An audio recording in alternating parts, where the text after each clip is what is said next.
This is the $100 billion button, a series on the science of money and well-being.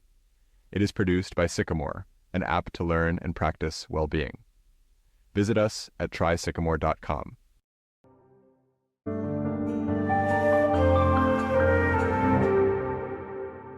We began this series with a thought experiment.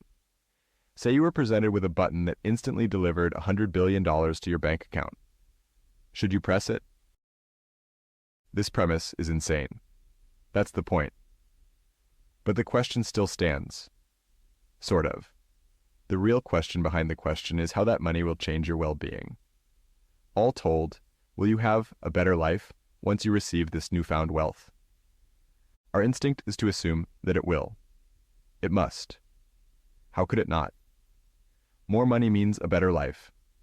There is almost nothing in our culture, in our society, in our policies, or in our economic structure that suggests otherwise. However, even if it's correct, this is not very nuanced logic. Is it always better? Why is it better? And what does a better life even mean? As we have discussed, money is a convenient concept. It's simple to measure and quantify. It's easy to compare. And it seems to go along with the things we consider good. Plush homes, flashy cars, decadent food, luxury vacations. It doesn't seem crazy to use it as a proxy for well-being. But just because something is convenient doesn't mean it's right. We turn to the research to put this hypothesis to the test. And the first thing this research does is define what we're actually talking about when it comes to living a better life. It does this by distinguishing between two primary types of well-being: experienced and evaluative well-being. Research on evaluative well-being suggests that as you make more money, your life satisfaction rises. But as you start to earn more and more, this effect starts to slow down.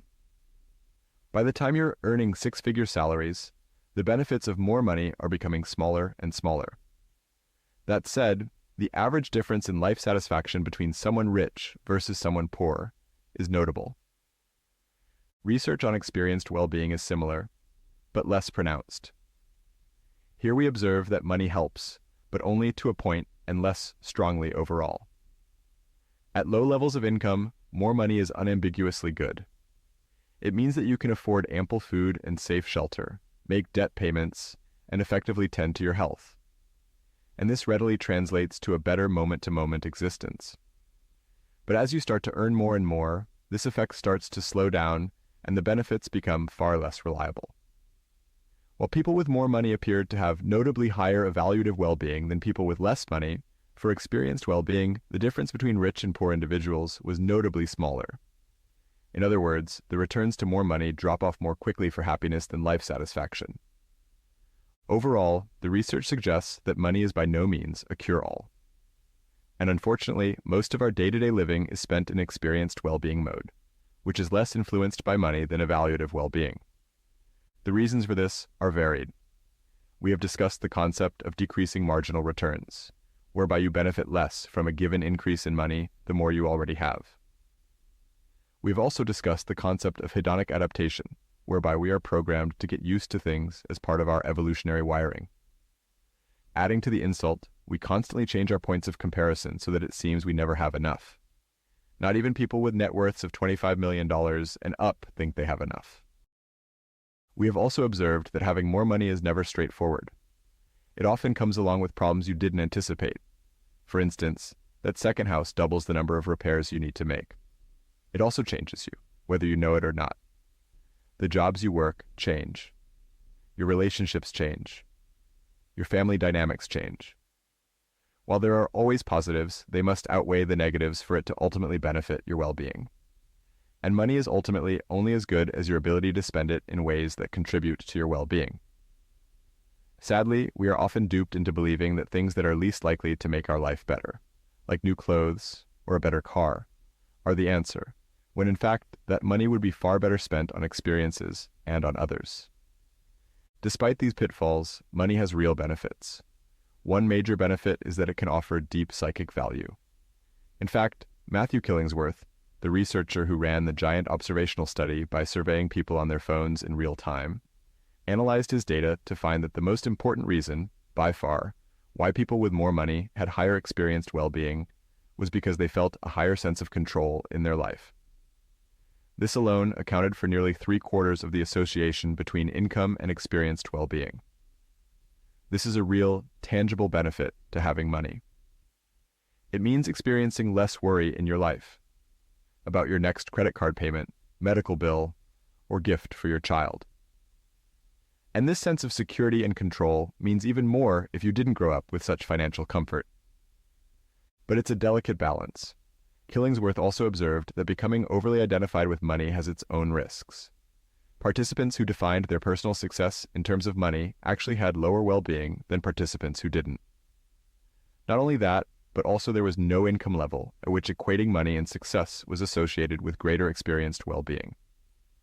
So even if you were rich, this mindset did not help you compared to someone with the same amount of money who did not define their personal success in terms of money. This is a striking finding. If you recall, this was not a causal study, so we can't say that believing money equals success causes lower well-being. But we can venture to say that such a mindset is not one you want to end up having, all else equal. It implies that your internal views about the importance of money to a good life may be worth inspecting and challenging. The right balance here is to view money as one tool in our well-being tool belt. There is zero question that money can deliver well-being. For hundreds of millions of people in the world, money is the single largest constraint to well-being. In 2023, the World Bank estimated that there are over 650 million people living in extreme poverty, which they define as anything below the international poverty line of $2.15 per day. Note that this is already adjusted for purchasing power in other countries. In other words, 650 million people are only able to afford what $2.15 a day can buy you in America.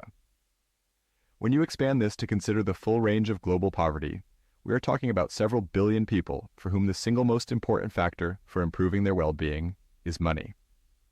But as we know, everything has its limits. And these limits are significantly lower than we think they are because of the array of pitfalls and cognitive biases we've discussed. No matter your income level, the benefit of an extra dollar is going to do less for you on average than the last. And within relatively short order, money becomes subordinate to other things in life when it comes to your well-being. Things like social connection and exercise and good sleep. Killingsworth puts this dynamic succinctly. Not having money can make you unhappy, but having money does not make very many people happy. Once you have met your primary needs, money is rarely the thing that actually makes you happy. When wisely spent and saved, it can contribute to well-being and help enable it. But if you lack core components to a good life, a bigger bank balance isn't going to magically fix things. And if you start sacrificing meaningful parts of your life for that bigger bank balance, things are likely to get worse, not better. This is supported by the data, where we find that along the income spectrum, there are plenty of people with quite modest means who are happy and have high life satisfaction, presumably because other parts of their life are quite positive. And on the flip side, there are plenty of people who have lots of money who are miserable in every sense. We talked about this briefly, but it bears repeating that money is actually a weak predictor of someone's overall well-being. Simply knowing how much money someone makes provides surprisingly little insight into their happiness and life satisfaction. So if money is only one component of well-being, what else matters? For this, one of our best guides is the Harvard Study of Adult Education, which is the longest study of adult life that has ever been done. This study has been going since 1938, tracking around 2,000 people across their entire lives. Because it has been running for so long, most of the initial participants have died. However, the researchers have continued on to study their children too. Note that this study is imperfect. Given that it was run at Harvard, it is concentrated on people around Boston, Massachusetts. And while it featured a wide range of socioeconomic status, the sample is overwhelmingly white. Despite these limitations, it remains the most comprehensive study we have, and its findings on well-being are fascinating. Like other observational studies, the findings are correlational, not causal, but they provide a sense of what areas to prioritize in life. The study reveals a few clear themes. By far the most important determinant to well-being across the study has been the strength of social connections. These matter across all areas of participants' lives, in their family lives, in their friendships, at work, and even with strangers in passing. People who nurtured the relationships in their life across life stages had reliably higher well-being. Related, feeling a sense of belonging to communities around us is an important dimension of this. Another key finding was that health really matters. Taking care of your body throughout your life is one of the best things you can do. This means staying active and finding ways to get regular exercise. It also means avoiding smoking and overindulgence in alcohol, which were associated with both poor health and weak relationships. Lastly, the researchers discovered the highest levels of well-being in those people who felt a sense of lasting impact because of their lives. This could take many forms, such as within communities, at work, or within the family. The idea that they were contributing to something greater than themselves, something that would last beyond just their lifetime, was the important part. In line with the research we've been covering, the study found that the effects of money were muted and did not correlate with well-being once basic material needs were met. Not only that, but other things that people tend to chase, like fame, achievement, and status, were largely unimportant. Which brings us back to our $100 billion button. For all intents and purposes, $100 billion is limitless money. And if you envision what your world looks like with limitless money, it becomes clear that there are indeed limits to what it can do for you. With limitless money, your financial worries are instantly gone, but you are still just a living, breathing human being. You have good and bad nights of sleep. You wake up and you get dressed, and you eat breakfast, and you put away the dishes. And then, well, you're just sitting there. You have to fill your time with something. Maybe for a while you're chasing novel thrills, cliff jumping one day, flying a private plane to Japan the next, taking a yacht out after that. But even these sexy ideas become things you have already done before and get used to. What do you want to do next? You'll have to find some kind of work, or hobby, or something else to fill the time. What I'm getting at is that your life is always just a series of moments, one second to the next. Some of those seconds are bound to be absolutely awesome, and magical, and joyful. But the vast majority are just, well, seconds. They're mundane. Sitting around, walking somewhere, completing a task. And this is true even if you have $100 billion. And no matter your wealth, whatever you fill your time with, you probably don't want to do it all alone. If you think about it, who you actually go along in life with makes all the difference. Your relationships will be what turn any activity, whether as sexy as cliff jumping or as boring as running an errand, into something meaningful, fun, and memorable. And while money can certainly help facilitate relationships, you can't buy a best friend or a lifelong partner. So should you press the $100 billion button? Well, duh. Go for it. But before you do, reset on what exactly it can do for you. First and foremost, it can provide full financial security. And if you spend it well, it can contribute to meaningful experiences with those you care about. But all the glitz and the glam, the status, the fancy cars, the island homes, aren't going to be what delivers lasting well-being. For that, it will come down to the far more basic things: loving relationships, good health, community belonging, and a feeling of impact. To the extent that money can help enable those things, great. But past that point, that money will do comparably little to boost your well-being. And with $100 billion, you are going to have a lot left over. Money you can use to improve others' well-being and leave behind a healthy, safe planet for future generations to enjoy. That potential for improving the world around us is a hell of a good reason to press that button. And the evidence suggests that such pro-social behavior would even boost your own well-being too. To close this out, we've been spending this series talking about money and well-being. But well-being is a broad term. We've been considering the two key components that researchers focus on: experienced and evaluative well-being. We want to be happy in our moment-to-moment existence. That's captured by our experienced well-being. We also want to feel satisfied when we step back and think about our lives as a whole. That's captured by our evaluative well-being. But these are not the only two things that go into our well-being. It's not all that we aim for.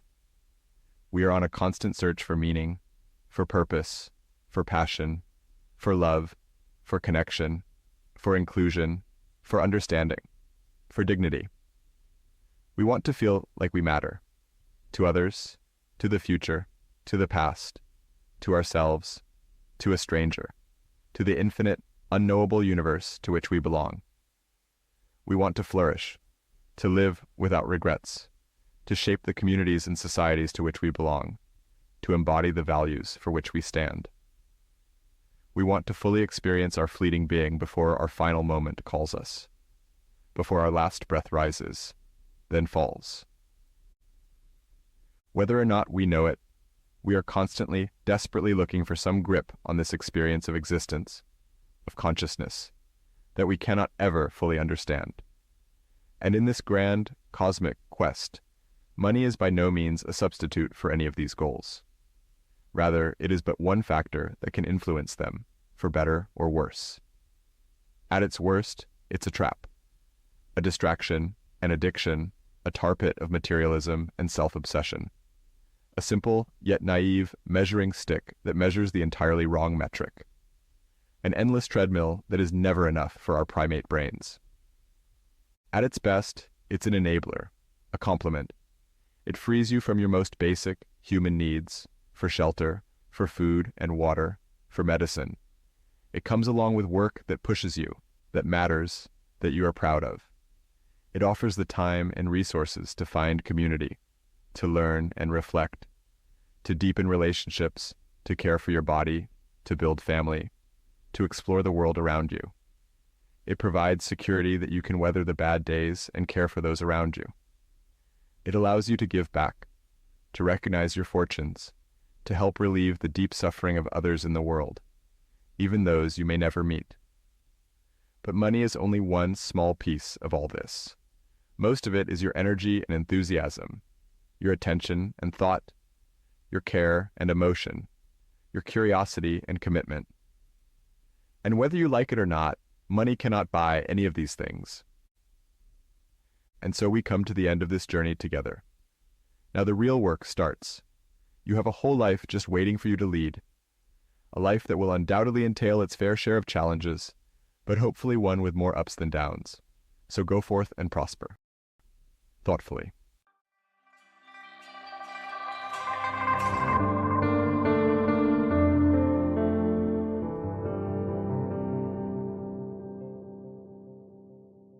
Hi there. This is Henry, the founder of Sycamore. At Sycamore, we are out to help people better understand, manage, and practice well-being. If you enjoyed this series, please consider sharing it with a friend, and visit us at trysycamore.com to learn more. Thanks again.